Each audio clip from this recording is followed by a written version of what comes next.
Hujambo na karibu Matukio Daima Habari.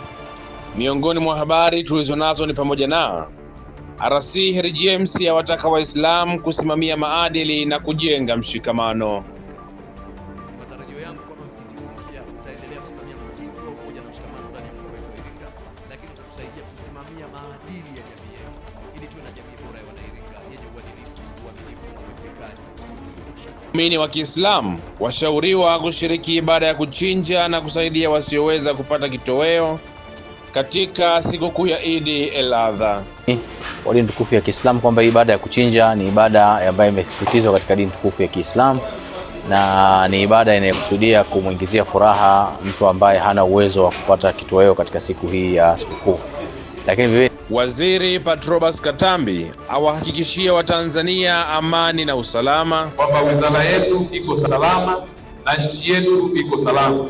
Tumedhamiria kuleta mapinduzi. Badala ya wizara ya mambo ya ndani ya nchi kuitwa wizara huru, wizara ya mambo ya ndani ya nchi itaitwa wizara moja. Habari za wakati huu, mtazamaji wa Matukio Daima Media, nikukaribisha katika Matukio Daima Habari kwa siku ya leo, na nitakao kusomea habari hizi. Jina langu ni Emmanuel Manonga na mimi ni Beldina Majinge. Nikukaribisha tuwe sote kuanzia mwanzo hadi tamati mwa taarifa hii ya habari.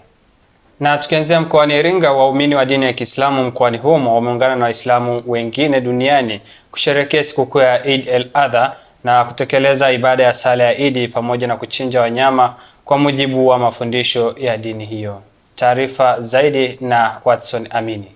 Akizungumza mkuu wa mkoa wa Iringa Harry James na baadhi ya waumini hao waliojitokeza kwa wingi kushiriki ibada sambamba na ufunguzi wa msikiti wa Masjid Faraji mjini Iringa, alisema kuwa ni matarajio kuwa msikiti huo mpya utaendelea kusimamia misingi ya umoja na mshikamano katika mji wa Iringa. Wa dhamana ya kusimamia ujenzi wa msikiti huu. Familia hizi zimefanya kazi kubwa nzuri, zimehakikisha mji huu umepata msikiti mkubwa wenye muonekano wa kipekee, lakini pia ambao ni Masjid al-Wasa, una nafasi ya kutosha, watu wanaenea juu, wanaenea chini, ni jambo la kumshukuru Mungu sana. Lakini pia kipekee msikiti huu umebadilisha mandhari ya mji wetu. Iringa ina maeneo mengi sana ya mvuto ambayo yanatumika kama alama ya Iringa, Clock Tower, Gangilonga. Sasa naona wananchi wanatumia na picha za msikiti kama alama ya Iringa. Hii ni ishara kwamba kuna jambo jipya limeingia kwenye mji wetu, limeongeza mandhari na uzuri wa mji wetu, na hili ni jambo la shukrani kwa wale wote ambao wamehusika katika ujenzi wa msikiti huu. Jambo la pili, kama mnavyofahamu kwamba moja ya jukumu la msingi la taasisi za dini ni kusaidia kujenga mshikamano na kusimamia maadili katika mji wetu. Ni matarajio yangu kwamba msikiti huu mpya utaendelea kusimamia msingi wa umoja na mshikamano ndani ya mkoa wetu wa Iringa, lakini utatusaidia kusimamia maadili ya jamii yetu ili tuwe na jamii bora ya Wanairinga yenye uadilifu, uaminifu na uwajibikaji usiotiliwa mashaka. Eneo la pili la salamu zangu ni salamu za Eid zenyewe. Mwenyezi Mungu ametubariki kuifikia siku ya Eid, basi tukasherehekee kwa amani, kwa mshikamano, kwa upendo. Tuwatendee watu wote matendo ya huruma na upendo katika jamii yetu. Tukaonyeshe utofauti wa namna ya kusherehekea bila kufanya fujo, bila kufanya mambo ya ghasia na mambo yanayomuudhi Mungu, ili kila mmoja afurahi pamoja na sisi katika sherehe hii. Lakini jambo la mwisho, kwa niaba ya serikali, ni wahakikishieni usalama wa kutosha, tukiwa na msaada wa Mwenyezi Mungu mwenyewe kama mlinzi mkuu wa kila jambo, kwamba mji wetu utakuwa salama mwanzo wa sherehe hizi mpaka mwisho wa sherehe hizi. Kwa upande wake MCC Salim Abdi Asasi alisema msikiti huo ni miongoni mwa misikiti mikubwa katika mji wa Iringa, ambapo kila muumini anapaswa kushiriki katika ibada kwa ajili ya kumcha Mungu. Basi msikiti utakuwa upo, watu tutakao, maana msikiti ni waumini, bila waumini hakuna msikiti. Kwa hiyo tunaomba msikiti waje wachukue kama msikiti wao, waje wamuombe Mwenyezi Mungu, waje wanakuja kusali kila siku. Naye mwenyekiti wa Baraza Kuu la Waislamu Tanzania mkoa wa Iringa Musa Wanguvu amewataka waumini kutumia msikiti huo kufanya ibada na uko wazi kwa kila mmoja. Rai yangu mimi, tufanye ibada ndani ya msikiti na msikiti uko wazi kwa kila mmoja wetu. Kinachotakiwa kuja huko ndani ni kufanya ibada na sio vinginevyo. Watu wanataka kufanya siasa huko ndani, haturuhusu moja kwa moja. Kama wanahitaji siasa, basi waombe tuwajengee ukumbi ili waweze kufanya siasa zao. Na tukisalia mkoani Iringa, waumini wa Kiislamu nchini wameshauriwa kushiriki katika ibada ya kuchinja, ibada inayoambatana na siku tukufu ya Eid ya kuchinja na kutoa sadaka kwa wale wasiojiweza kupata kitoweo katika siku hiyo ya sikukuu. Wito huo umetolewa na Katibu Mkuu wa taasisi ya The Nurin Islamic Foundation, Sheikh Shams Emi, na kusema kuwa Eid ya kuchinja ilianzishwa na Nabii Ibrahim na mtoto wake Ismail kwa kutoa muhanga wa uchinjaji wa wanyama na kutoa sadaka kwa Mwenyezi Mungu. Alhamdulillah, hapa hongera ya Idi Waislamu wote duniani kwa Idi al-Adha al-Mubarak, na tunawaombea mahujaji wetu waweze kurudi majumbani salama.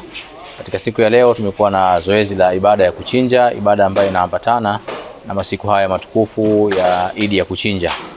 Na hii Idi ya kuchinja ni Idi ambayo ilianzishwa na Nabii Ibrahim alayhi salam na mtoto wake Ismail, wa kutoa muhanga uchinjaji wa wanyama kama hawa na kutoa sadaka kwa ajili ya Mwenyezi Mungu. Hapo tumechinja leo ng'ombe, idadi ya ng'ombe 30 ambazo tumezichinja hapa kutoka kwa wafadhili mbalimbali wa ndani ambao wametekeleza ibada hii kwa kuchinja mifugo hii kujikurubisha kwa Mwenyezi Mungu, lakini kwa lengo la kuwasaidia ndugu zao waumini ili waweze kusherehekea Idi hii ya kuchinja kwa furaha, kwa kuwapatia kitoweo katika siku ya leo.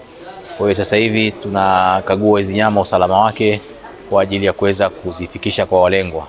Maeneo ambayo tutagawa ni vituo vya yatima, nyumba za wajane, maeneo ya walemavu, lakini tutaangalia wale ndugu zetu ambao wana hali ngumu katika maisha na kuwapelekea nyama hizi ikiwa ni sadaka kutoka kwa ndugu zao Waislamu ambao wamezitoa. Na msonga tunatoa wito kwa ndugu zetu waumini wa dini tukufu ya Kiislamu kwamba ibada ya kuchinja ni ibada ambayo imesisitizwa katika dini tukufu ya Kiislamu, na ni ibada inayokusudia kumuingizia furaha mtu ambaye hana uwezo wa kupata kitoweo katika siku hii ya sikukuu. Lakini vile ni wito kwa jamii yote kwa ujumla, kwa sababu tunafahamu hali ya kiuchumi sasa hivi duniani imeathirika kwa kiwango kikubwa sana, na unapojihimiza kutoa sadaka kuwasaidia watu kwa njia yote ile, na kama unavyofahamu sisi mara nyingi huwa tunachinja ng'ombe 50, 60, lakini mwaka huu tumechinja nusu ya hiyo, ng'ombe 30, kwa sababu ya wafadhili wamerudi nyuma na ni kwa sababu ya hali ya uchumi kupanda. Kwa hiyo inaathiri kila kitu, inaathiri mpaka utoaji wa sadaka. Hakuna mtu anapenda vita, kwa sababu matokeo yake ndio kama haya tunayaona, kwamba uchumi unaathirika na watu wanakuwa wagumu kutoa. Na viongozi wa dini ya Kiislamu wametakiwa kuhakikisha vijana wanapewa kipaumbele katika kufundishwa maadili na misingi ya imani, ambapo wito huo umetolewa na Kaimu Mufti wa Tanzania Sheikh Ali Ngeluko wakati wa baraza la Eid al-Adha kitaifa lilofanyika katika msikiti wa Mfalme Muhammad wa 6 uliopo makao makuu ya Baraza Kuu la Waislamu Tanzania Kinondoni jijini Dar es Salaam. Umefika wakati wa kuwalea vijana. Vijana tusiwaache mbali. Maimamu wa misikiti waweke programu ya kuzungumza na vijana ambao wanaishi katika maeneo ya misikiti yao. Mashehe kwa ngazi zote watengeneze utaratibu wa kuzungumza na vijana. Wazazi, pamoja na majukumu mengi tuliyokuwa nayo, lakini tuhakikishe tunapata muda wa kuzungumza na vijana. Vijana wanahitaji upendo, vijana wanahitaji maelekezo, vijana wanahitaji kusimamiwa. Msikitini endapo kutakuwepo na programu ya kuwaelimisha vijana katika mambo mbalimbali, uchumi, katika siasa, dini yao, maadili mema, msikiti ukawa na programu hiyo, kukawa kuna fungu linawapa vijana mitaji hata ikiwa ni kidogo, jamii yetu itakuwa ni jamii nzuri, familia zetu zitakuwa kama ile familia ya mzee Ibrahim. Kwa hiyo tunajifunza kupitia familia hii ya mzee Ibrahim katika malezi. Tulee watoto wetu, tusimamie vijana wetu. Na sasa turejee tena mkoani Iringa ambapo ukosefu wa ajira umekuwa ni sababu ya vijana wengi kukata tamaa hasa wanapokuwa wametoka vioni na kuelekea mtaani. Na mwandishi wetu Esther Kameta amezungumza na Teresia Chalamila ambaye ni mkazi wa Semtema na kuelezea kuwa ajira imefanya vijana wengi kukata tamaa kutokana na kwamba wamesoma na hawajaajiriwa kama walivyotarajia. Tupate taarifa zaidi kutoka kwake Esther Kameta. Vijana wanaweza kujiajiri, moja, kuna kupitia kwa njia ya ujasiriamali. Ujasiriamali wanaweza wakawa wabunifu kwa njia ya kutafuta sehemu ambapo wanaweza wakawekeza bidhaa fulani ili waweze kujiajiri. Sasa unaweza kuniuliza wanawezaje kujiajiri wakati hawana kipato? Wanaweza kujiajiri kwa kupitia mikopo mbalimbali, kwa mfano kupitia makampuni ya watu binafsi, lakini kupitia hata mikopo kwa serikali ambapo wanaweza kupata fedha na wakaanzisha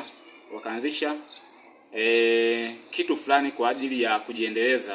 Wanatafuta sehemu ambapo kuna soko la hiyo bidhaa na wanaweza wakajiajiri kwa njia ya kuwa wabunifu kwa ajili ya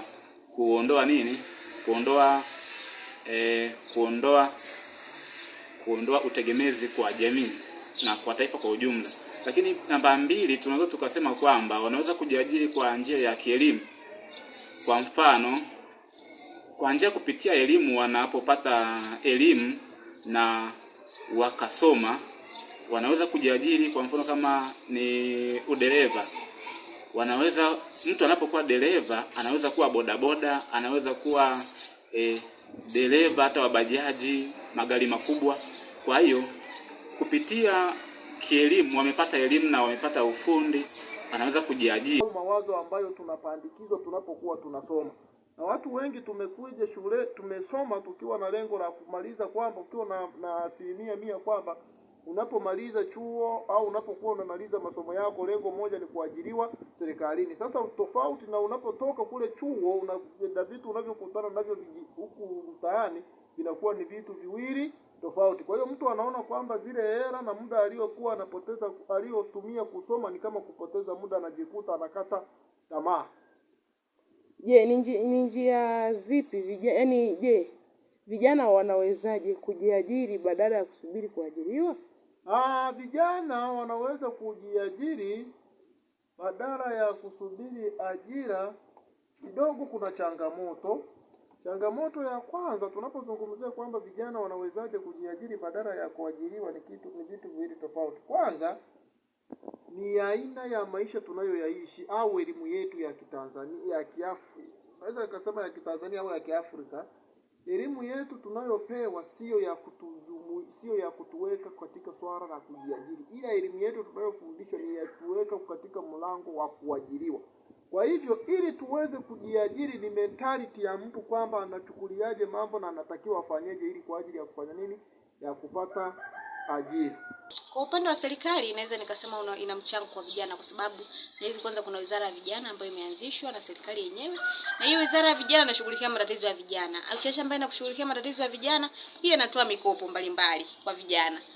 Licha kwamba kuna wanawake, watu wenye ulemavu na vijana pia hawajasaulika.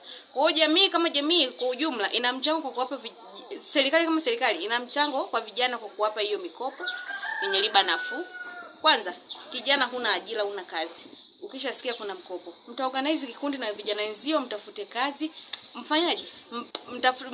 Mwende mkakopa mkopo makusudi mpate mtaji kwa ajili ya kufanya kuendeleza hiyo biashara yenu. Kwa upande wa serikali ina mchango. Lakini kwa upande wa jamii kama jamii ni kuwashauri tu, ina mchango kuwashauri tu vijana kwamba waendelee kufanya kazi, kwa sababu hata hao ambao hawana kazi au ambao wanaonekana hawana kazi pia walikuwa kama wao wanakata tamaa. Lakini mwisho wa picha, ukate tamaa utaishije kwenye ulimwengu? Kwa jamii kwa upande fulani ina mchango huo kwa kuwashauri vijana. Na waziri wa mambo ya ndani ya nchi Mheshimiwa Patrobas Katambi amewahakikishia Watanzania kuwepo na amani na usalama, ambapo pia amesema wizara yake itakuwa wizara muhimu itakayosaidia taifa kupata maendeleo endelevu na kutenda haki kwa wananchi wote. Waziri Katambi ameyasema hayo leo wakati wa hafla ya kugawa tuzo na vyeti kwa watumishi raia askari na watumishi raia ambao wamefanya vizuri katika mwaka wa fedha wa 2025-2026. Kwamba wizara yetu iko salama na nchi yetu iko salama. Tumedhamiria kuleta mapinduzi.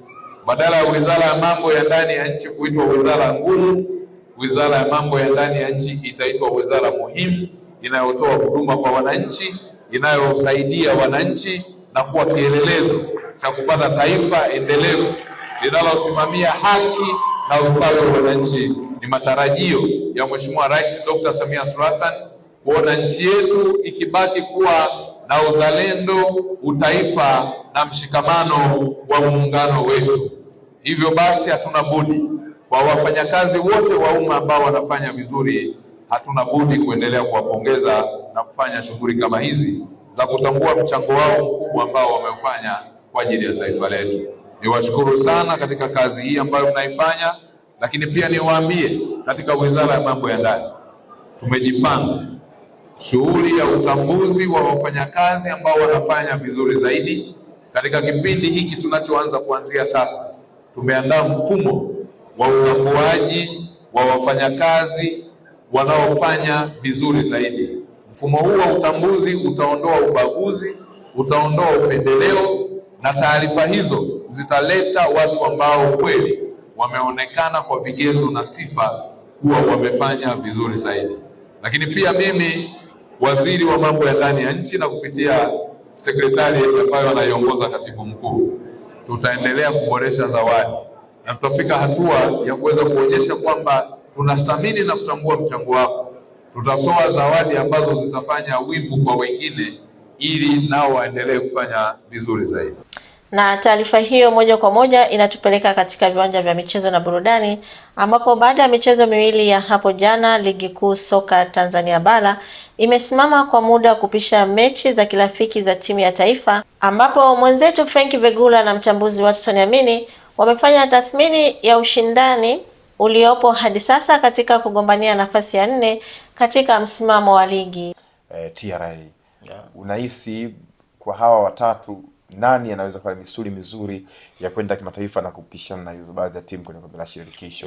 Bado namweka Singida. Namweka Singida kwa sababu gani? Kwanza kabisa ni uwekezaji ambao Singida ameinvest. Unajua Singida toka amekuja kwenye ligi amejipambanua kama timu ambayo inashindana kwenda yani inashindana tofauti na vilabu hivi vingine vya madaraja ya katikati ambavyo vinakuwa kama vinabahatisha labda kushiriki mashindano ya kimataifa au whatever, lakini Singida yeye amekuwa kama anajipambania, yani anaonekana kabisa mpango wake ni kwamba kushiriki hayo mashindano. Na so far amefanikiwa baadhi ya misimu kadhaa ambayo imempatia ile tunasema imempatia uzoefu, imempatia experience ya hayo mashindano. Kwa hiyo hata aina ya wachezaji ambao Singida anawapata ni wachezaji naona kabisa wana fit kwenda kucheza kwenye hayo mashindano, kitu ambacho kimefanya Singida pia anatoa ushindani mkubwa ndani ya ligi kuu ya Tanzania Bara. Kwa mpaka unavyoangalia unaona Singida ndo ana nafasi kubwa pia hata ya kuchukua nafasi ya 4 pale na kwenda kushiriki mashindano ya kimataifa tofauti na wengine, kwa sababu ukimwangalia kwa mfano timu kama JKT hana tabia ya kupoteza sana michezo, lakini yeye kinachomuua amekuwa na sare sana. Yaani JKT amekuwa na sare nyingi zaidi kuliko michezo, kwa sababu ukiangalia tu hata kwenye ligi mpaka sasa hivi JKT Tanzania amesale michezo 11. Amesale michezo 11, wakati huo amesale michezo 11, akata ameluzi michezo 5. Wakati huo Singida ukimwangalia yeye amesale michezo 5 tu. Yes. Ya kwa unaona JKT ni timu ambayo imekuwa inapata sare nyingi zaidi. Yaani kwa sababu amesale michezo mingi kuliko hata michezo aliyoshinda.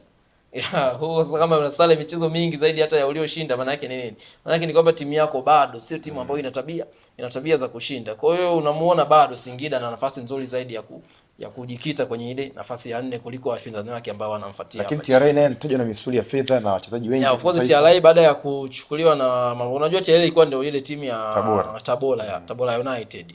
Na msimu unapoanza wakanunuliwa na mamlaka ya mapato Tanzania. Sofa unaona uwekezaji umefanyika, kuna wachezaji pale wa kigeni wameletwa ambao walikuwa wanacheza hata vilabu vikubwa, bado wameenda pale labda wengine kwa Adili. Wengine wameenda kwa mkopo, wengine wamenunuliwa na wamewekeza mwalimu mzuri Etienne Ndajiragije, ashawahi kuwa mpaka mwalimu wa Taifa Stars. Kwa of course unaona timu ambayo imejaribu kuja na kupambana ili kusudi kutengeneza level fulani kwenye ligi kuu ya Tanzania bara kwa msimu huu wa 2025 2026. Na so far unaona pia wanafanikiwa. Unaona wanatoa upinzani mzuri kwenye baadhi ya mechi wanaweza kukutana hata na timu kubwa hizi. Amecheza na Yanga alisale, akakutana na Simba, Simba alisale, amekutana na Azam alipigwa. Kwa unaona ni timu ambayo inapambana na inapata matokeo so far, lakini kwa msimu huu wa kwanza bado humweki kama ni competitor mzuri kwenye hizi nafasi kubwa za juu, kwa sababu bado hana matokeo yale tunasema ana consistency ile ya kwamba amekuwa mkali sana akiwa kwenye uwanja wake wa nyumbani pale Sheikh Amri Abeid pale Arusha, lakini akisafiri amekuwa hana uhakika sana wa kupata alama 3, kitu ambacho ndio kinafanya TRA United mpaka sasa hivi ameshinda michezo 10 kati ya 25 ambayo ameicheza, amesale michezo 7, amepoteza michezo 8. Na alibadilika sana baada ya kuwa TRA. Baada ya kuwa TRA ndo akabadilika. Mwanzo alianza vibaya sana. Alikuwa kazi mwalimu Etienne pia. Alianza vibaya sana. Lakini kuna usajili walifanya ndio ulikuja kubadilisha timu, kaja ku boost team sasa. Baada ya kwenda sasa watu kama kina Chamuka Laboyo walisogea pale, watu kama kina Mzamiru Yasini, watu kama Dennis Nkane wakaenda pale, tuliona. Baada ya hizo sajili kadhaa zeni team ukaona sasa ikagain ile momentum yake na wakaanza sasa at least wakawa wanapata matokeo.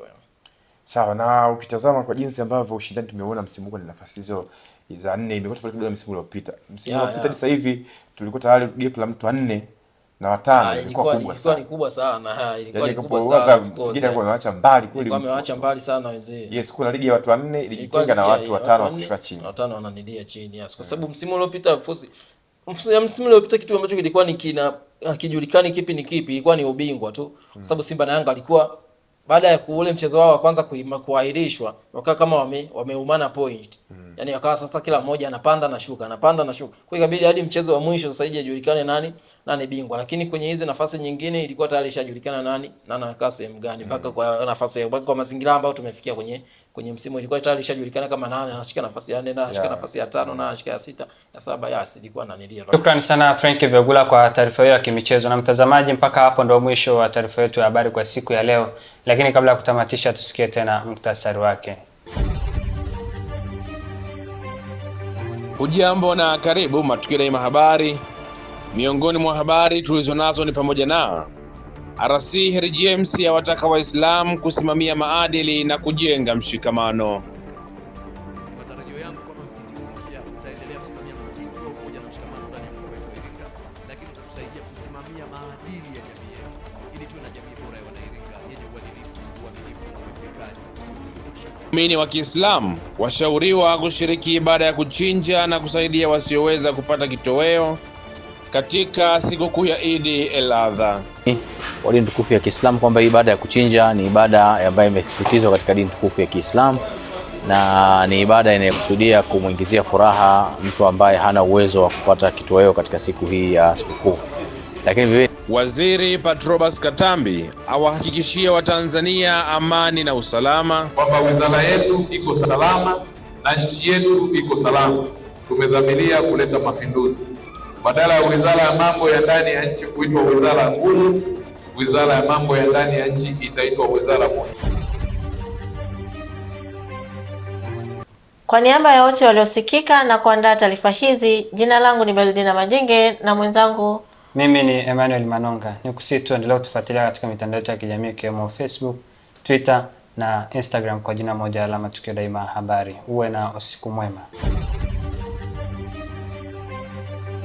Unaweza ukawa umefika Iringa mara kadha wa kadha na ukawa unatafuta mahali ambapo unahisi moyo wako unaweza ukasikia vizuri zaidi. Sasa hapa Iringa mjini ukifika mkabala na stendi kuu ya mabasi ya zamani, utakutana na jengo refu. Hilo jengo si mahali pengine popote, hapo ni Lumilo Classic Hotel and Tours. Hapo ni mahali ambapo utahitaji kupumzika. Kuna nafasi za kutosha, vyumba karibu 80, lakini huduma za kwake ni nzuri na ni rahisi tu hapo kama una shughuli zako za mjini kutoka kuingia, na usina gharama nyingine yeyote na ukahisi kwamba maisha yako mazuri sana. Nikwambie kitu, life is beautiful. Staying is believing place in your hearts. Karibu mtazamaji wa Matukio Daima. Croque Tower Kefu ni moja tu. Tofauti ya Croque Tower Kefu na sehemu nyingine ni moja. Kwanza Clock Tower Cafe wahudumu wake ni wacheshi, lakini huduma zao ni bora kuliko, lakini kubwa zaidi kwamba vitu vyao vyote vinavyouzwa Clock Tower Cafe ni bei nafuu kuliko. Usiulize wapi kefu nzuri, uliza tu Clock Tower Cafe. Clock Tower Cave tupo jirani na mnara wa saa katikati ya mji wa Iringa. Tupo wazi kuanzia Jumatatu hadi Jumapili. Tupigie simu namba 0677 220 022 au 0657 366 667.